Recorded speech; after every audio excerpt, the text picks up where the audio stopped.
So here we have the OnePlus One, and we've said it before, we'll say it again, this is just a huge phone. But inside of it, there's some cool stuff that we're going to take a look at real quick.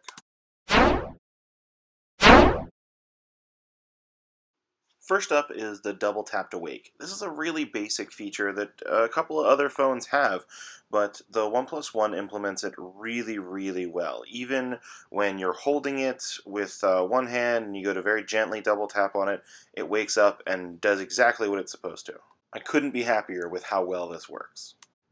Next is screen recording, which is not a unique feature to the OnePlus One. It's actually a Cyanogen mod feature, but on this phone, it's very simple to set up. You go to the app, turn it on, do exactly what you want to do. It records audio and video, and you're done. It's so simple that I'm going to use it to show off the next feature. The CyanogenMod theme system is incredibly powerful. You can replace individual elements of the operating system's visuals, font, the wallpaper. This is all really basic stuff when you see it in front of you, but so few versions of Android have it broken down so smoothly that it's really just refreshing to see and poke around and touch. And this is the kind of thing where you can actually purchase entire packs from the Google Play Store or from the theme chooser on CyanogenMod, and completely replace things in a very simple fashion. Applying the bits and pieces that you want from individual packs is very simple as well.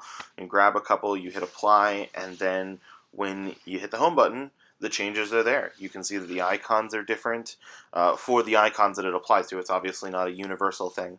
But when I go to my settings, I can see that the toggle switches are a little different now, the font is a little different now, and I can go and switch that back just as quickly.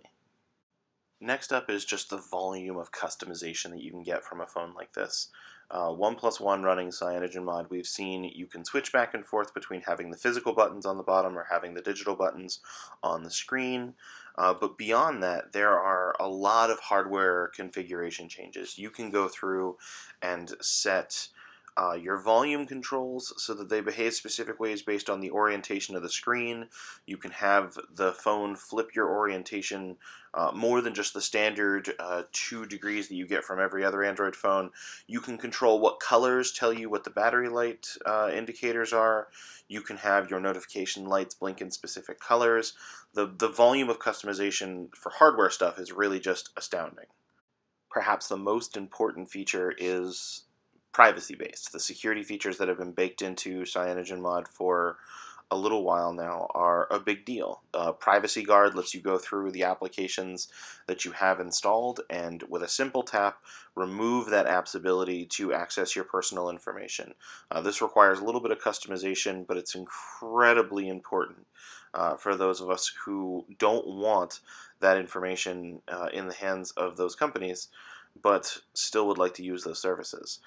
There's a couple other things here. Whisper Push is good for secure messaging, but there's also a sort of blacklist that you can set up for individual phone numbers so that they can't call or text you, and you can pick these right out of the contacts list, or you can go and enter the number in manually, and once they're in the blacklist, if a number hits your phone, it just doesn't ring.